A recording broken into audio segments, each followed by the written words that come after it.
नमस्कार, Chanakya IAS academy के daily current affair session में आपका स्वागत है। आज है 24 जून और 24 जून से जितने भी महत्वपूर्ण प्रश्न बनते हैं हम उन पर चर्चा करेंगे।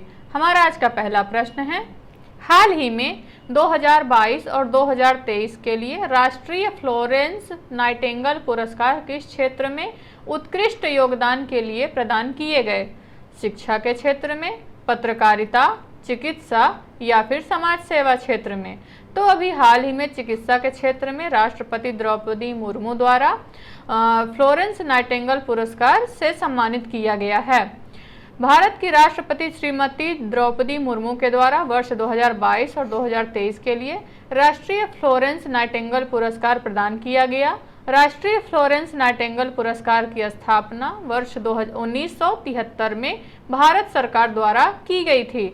इन पुरस्कारों का प्राथमिक उद्देश्य पूरे भारत में नर्सों के उल्लेखनीय कार्यों को स्वीकार करना और उनकी सराहना करना है। पुरस्कार नर्सों को उनकी समर्पित सेवा जारी रखने और रोगी देखभाल में उत्कृष्टता के लिए प्रयास करने के लिए प्रोत्साहित और प्रेरित करते हैं। हमारा आज का अगला प्रश्न देखेंगे, हाल ही में किसने यूरो 2024 के शुभंकर के रूप में टेडी बियर का अनावरण किया है? जर्मनी, फ्रांस, मलेशिया या फिर जापान? तो अभी हाल ही में जर्मनी ने 2024 के शुभंकर के रूप में टेडी बियर का अनावरण किया है। हाल ही में जर्मनी ने यूरो 2024 शुभंकर के रूप में टेडी बियर का अनावरण किया है। यह टेडी बियर जर्मनी का राष्ट्रीय पशु कहलाता है और इसे जर्मनी के प्रतीक के रूप में भी मान्यता प्राप्त है। हमारा अगला प्रश्न देखेंगे, भारत के किस राज्य में 2025 तक दुनिया का सबसे बड़ा रामायण मंदिर बनाया जाएगा? मध्य प्रदेश, उत्तर प्रदेश, बिहार या फिर राजस्थान?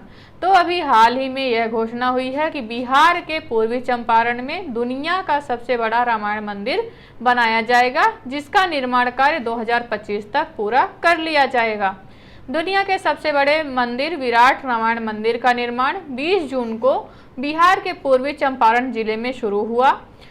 विराट रामायण मंदिर 3.67 लाख वर्ग फुट के क्षेत्र में बनेगा और इसमें 270 फीट की ऊंचाई पर खड़ा एक मुख्य संरचना होगी, जिसमें एक अन्य संरचना 198 फीट की होगी। हमारा अगला प्रश्न देखेंगे, किस शहर में योग दिवस कार्यक्रम में 1.53 लाख लोगों की भागीदारी के साथ नया गिनीज वर्ल्ड रिकॉर्ड बनाया गया? नई दिल्ली, देहरादून, मुंबई या फिर सूरत? तो अभी हाल ही में सूरत में 1.53 लाख लोगों के द्वारा नया गिनीज वर्ल्ड रिकॉर्ड बनाया गया है। गुजरात के सूरत में योग दिवस कार्यक्रम में 1.53 लाख लोगों की भागीदारी के साथ नया गिनीज वर्ल्ड रिकॉर्ड बनाया गया। एक स्थान पर योग सत्र के लिए सबसे बड़ा जमावड़ा, जिसमें 1.53 लाख लोगों ने भाग लिया। पिछला रिकॉर्ड 2018 में कोटा, राजस्थान में 1,09,84 प्रतिभागियों के साथ बनाया गया था। गुजरात के गृह राज्य मंत्री हर्ष सांघवी ने नए रिकॉर्ड की घोषणा की है। हमारा अगला प्रश्न देखेंगे, हाल ही में पनामा में भारत के अगले राजदूत के रूप में किसे नियुक्त किया गया है? विवेक राजपूत, सुमित सेठ, अजय भल्ला या दीपेश कुमार? तो अभी हाल ही में सुमित सेठ को पनामा में भारत के अगले राजदूत के रूप में नियुक्त किया गया है। विदेश सेवा अधिकारी सुमित सेठ को मध्य अमेरिकी देश पनामा में भारत के अगले राजदूत के रूप में नियुक्त किया गया है। सुमित सेठ 2005 बैच के भारतीय विदेश सेवा के अधिकारी हैं। सुमित सेठ वर्तमान में विदेश मंत्रालय में संयुक्त सचिव के पद पर तैनात हैं। पनामा कैरेबियन सागर और प्रशांत महासागर दोनों की सीमा पर स्थित है। हमारा अगला प्रश्न देखेंगे, हाल ही में जारी वैश्विक लैंगिक समानता सूचकांक में कौन सा देश शीर्ष पर रहा? नॉर्वे, फिनलैंड, जापान या फिर बेल्जियम? तो अभी हाल ही में जारी रिपोर्ट के अनुसार नॉर्वे वैश्विक लैंगिक समानता सूचकांक में शीर्ष पर रहा है। हाल ही में जारी वैश्विक लैंगिक समानता सूचकांक में नॉर्वे देश शीर्ष पर रहा है। यह सूचकांक एक मापक है जो देशों के लिए समलैंगिक और ट्रांसजेंडर के अधिकारों और समानता की स्थिति को मापता है। नॉर्वे ने इस क्षेत्र में शीर्ष स्थान प्राप्त किया है और अपने सशक्तिकरण के प्रयासों के लिए प्रशंसा के योग्य भी पाया गया है। हमारा अगला प्रश्न देखेंगे। हाल ही में NHAI ने राजमार्गों के विकास के लिए किस नाम से एक प्लेटफॉर्म लॉन्च किया है? Safe highway platform, knowledge sharing platform, knowledge for highway platform या फिर इनमें से कोई नहीं।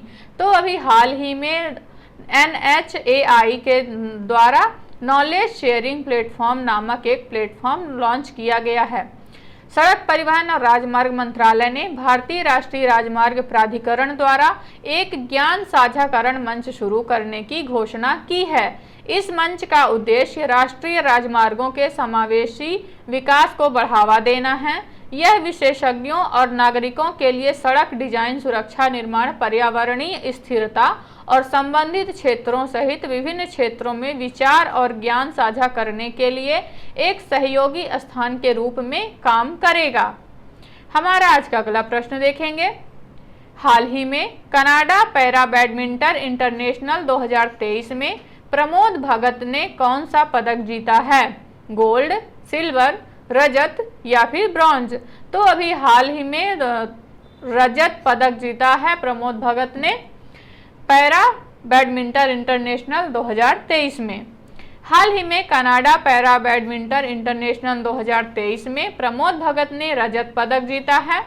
प्रमोद भगत भारतीय पैरा बैडमिंटन खिलाड़ी हैं और उन्होंने इस अंतर्राष्ट्रीय टूर्नामेंट में अद्वितीय प्रदर्शन किया है। यह उनके लिए गर्व का क्षण है और भारतीय पैरा बैडमिंटन को और उनके प्रयासों को प्रमोट करता है। हमारा अगला प्रश्न देखेंगे। किस राज्य की पुलिस पेंगल पाथुकाट्टू थिट्टम महिला सुरक्षा योजना नामक एक नई योजना शुरू की है? आंध्र प्रदेश, तमिलनाडु, कर्नाटक या फिर केरल? तो अभी हाल ही में तमिलनाडु सरकार द्वारा पेंगल पाथुकाट्टू थिट्टम योजना शुरू की गई है। तमिलनाडु पुलिस ने 20 जून को चेन्नई शहर में पेंगल पाथुकाट्टू थिट्टम मतलब महिला सुरक्षा योजना नामक एक नई पहल शुरू की है। इस योजना का उद्देश्य उन महिलाओं को सुरक्षित परिवहन प्रदान करना है जो रात 10 बजे से सुबह 7 बजे के बीच काम से लौटती हैं। हमारा आज का आखिरी प्रश्न देखेंगे। अंतर्राष्ट्रीय ओलंपिक समिति ने हाल ही में किसे ओलंपिक ऑर्डर से सम्मानित किया है? Narendra Modi, Tedros Adhanom, David Malpass या फिर मैथियास कार्मन? तो अभी हाल ही में टेड्रोस एडनोम को अंतर्राष्ट्रीय ओलंपिक समिति द्वारा ओलंपिक ऑर्डर से सम्मानित किया गया है। अंतर्राष्ट्रीय ओलंपिक समिति यानी IOC ने विश्व स्वास्थ्य संगठन के महानिदेशक डॉक्टर टेड्रोस घेब्रेयेसस को ओलंपिक ऑर्डर से सम्मानित किया। यह सम्मान डॉक्टर टेड्रोस को कोविड-19 महामारी से उत्पन्न चुनौतियों के बीच भी ओलंपिक खेलों जैसे कि टोक्यो 2020 को संभव बनाने में उनके प्रेरणादायक प्रयासों के लिए दिया गया था। तो ये रहे आज के हमारे कुछ महत्वपूर्ण प्रश्न। आशा करते हैं कि चाणक्य IAS अकेडमी द्वारा चलाया जा रहा करंट अफेयर सेशन आपको पसंद आ रहा होगा। हमारे ऐसे और भी कंटेंट से जुड़ने के लिए हमारे चैनल को सब्सक्राइब करें और बेल आइकन दबाना ना भूलें। धन्यवाद।